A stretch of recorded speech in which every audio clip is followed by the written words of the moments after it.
Hi everybody, welcome to today's video, and today I want to talk to you guys about how I graduated college at 18 and how you can do it too. I wanted to first talk about the process of how I even got accepted into college as a minor, and then I want to talk about just my experience at a community college, being the ripe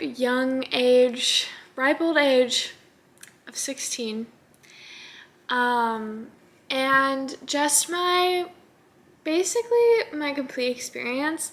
And I can also touch on how you guys might be able to get into this too, because that would be a really good thing. So first off, my sophomore year of high school, when I was in 10th grade, I was 15. I heard about this program that was going on where you can take college classes while you're still in high school.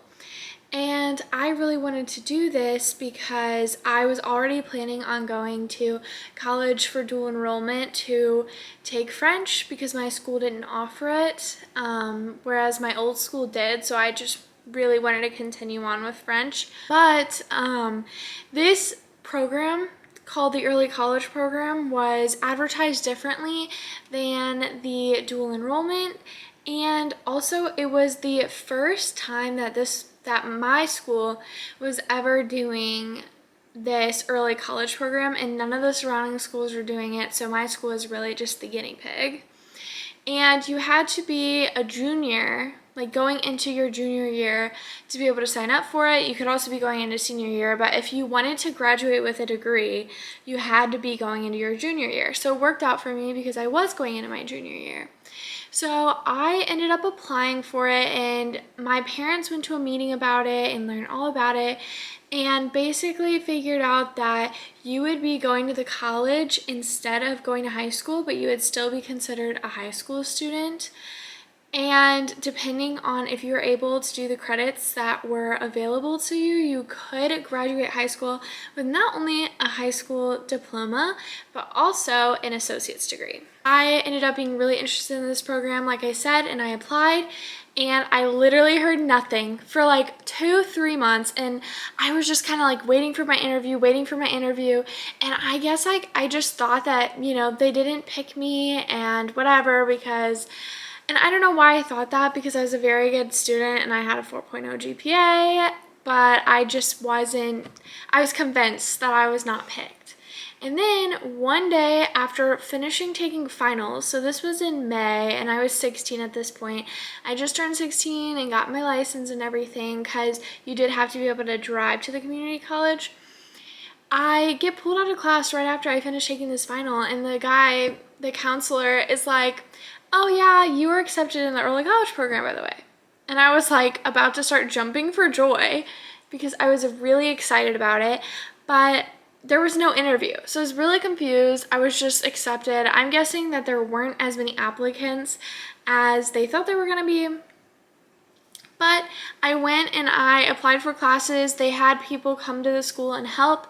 I got to go on a field trip and tour the campus, as well as taking placement tests. So in community college, if you don't have an ACT score, you have to go into the college to take placement tests specifically for math. And you have to take a reading test to see whether, or at least I did, to see whether or not you needed to go into like a special reading class in the college. I did not. But the math placement test, I got placed in a pre-algebra type thing, and at first I was a biology degree, so I was gonna have to go and take calculus to get my degree, but then I ended up switching to Associate of Arts, so I ended up being in the same math class, but I didn't have to do calculus. So after all these placement tests were done and we were done with everything at the community college, it was basically agreed that we would be at the college Monday through Thursday. The community college in my hometown was Fridays are off. The only classes on Friday are labs, or if you're in an extracurricular activity, they'll have practice on Fridays. So Monday through Thursday, we would be at the college doing our classes, and then Friday morning, we would have to go to the high school and just check in, make sure that we don't have any work to do. So for my high school to be able to say that we completed the high school courses and to get enough credits for high school, we had to take these tests on a specific subject. So let's say like we took a semester long course at the community college about biology. We would have to go to the high school and take a biology test that is from an online, like if you were to take an online biology course at the school, it would have been the final exam to see whether or not you passed the class. So it's just a pass-fail test, and they would literally make sure we got all the answers right, essentially. Like they would be like, okay, before you submit the test, let me make sure that you are passing, because obviously college courses are different than high school courses and they're going to cover different topics, but that was definitely really frustrating, and it wasn't the school's fault, but for the school to be able to get the funding that they needed to for the program, we had to take these tests. So that's something we would do on Fridays, and we would only be there for an hour or two. So I would go to Smoothie King because this was back when there was like $5 Fridays. And so that is what we did for the program. Eventually, once we stopped having work and once we took all our ACT or EOCs and things, we didn't have to go to the high school anymore. So it was literally just a 4-day week for us. So I was 16 years old. Monday, or normally, so my whole first year, school ended for the community college at 2:15. So I got out before my high school, before my high school lets out, only like by 15, 17 minutes. But then my next year, there's one day I was done at noon. Like I was done at like 11:15, and then like one day I'd go until like 3:50. So basically, my schedule was way different than a normal high schooler's schedule, and it was nice because the days that I did get let out at 2:15, I had breaks in between my classes, so I would literally drive to Chick-fil-A, which was super close to the community college, and go eat Chick-fil-A. It was like the dream life for a high schooler, basically. Like every 16 and 17-year-old wishes that they could go out to eat for lunch, and I was the one who could. And it was just really nice, and it was one of the best opportunities that was ever presented. But if you guys want to get into this, I would definitely go to your school and talk to them. I know with dual enrollment, you stay half days either in the mornings or in the afternoons at the community college, which is nice. But yeah, so I graduated. I went through this whole thing with my advisor, and I graduated high school at 18 with my associate's degree, which was absolutely crazy. And the other cool thing that my school did is that they acknowledged, like, whenever you were walking to grab your diploma, they said, oh yeah, so-and-so also graduated with their Associate of Arts. So that was really, really nice, and I got a lot of recognition. Plus, my last name is, starts with an A, as you guys know. So I was one of the first people to be called, and so it was like people were still really excited about graduation. And then on top of that, I got my associate's degree, so like people were basically like hooping and hollering for me. It was great. But yeah, I would definitely recommend this program to anybody who can make use of it. I know it's kind of me ranting. I would say, because one of the common questions everybody always has is community college, or is college in general, harder than high school? And I want to answer that for you guys.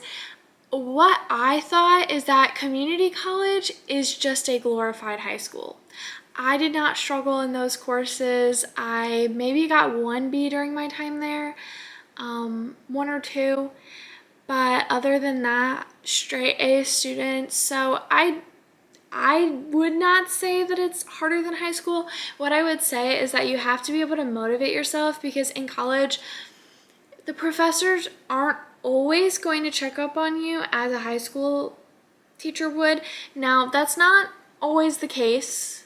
Some of my college professors reached out to me and they were like, hey, blah, blah, blah, blah, blah. But not all college professors do that, so it's not an expectation, whereas high school teachers are expected to do that. So that's something to be aware of. Also, the different schedule. You could be at school, like at college, you could be at school for an hour during that day, and then you could just go home and literally lay in bed for the rest of the day. But you have to kind of have the self-discipline to do your schoolwork. I would stay behind in the computer lab to get some schoolwork done, and it just really helped my productivity levels. And it was also nice because even if I did stay after class and do work at the school, I would still be leaving the college before any of my friends had let out. That's the other hard part though, is that you miss your friends, and whenever you're not in the same building as them and you're going through something completely different, the relationships with them change, and I lost a lot of friendships. It's the same thing essentially as graduating high school and being separated from all your friends, and that's kind of what happened to me. I left school 2 years earlier than everybody else. It was even harder because everybody else still had each other, but I did not have anybody. I still did have friends, and I kept the friendships that were very near and dear to my heart, and I also made friends at the community college, so I would recommend doing that, and also getting involved in activities at the college, because nobody's going to notice that you're a lot younger, because you're not a lot younger, it's only by a couple of years, and community college has a very diverse group of people. I basically said everything that I wanted to say. I think I'm done. Okay, so I talked about the process, the fact that I wasn't even interviewed, but I still got accepted. I will say some professors are really bad and will just talk for like an hour, and yet other professors are nice because you actually get to do like fun projects. Communication was my major at the university whenever I transferred to a university, and it was nice. And the reason I even picked communications is because in community college, the communication courses were my favorite classes because I always got to talk to people, and I just love communicating. I love everything communication. Like, give me a communication problem, I love to solve it. So that was what made me realize my true calling. I feel like I would have never known that existed if I just stayed in high school, because communication does not seem like an actual career field, but it is. So that's one thing to keep in mind. Anyway, I hope you guys enjoyed this video, and I hope to see you in the next one. Bye! I don't know what you mean by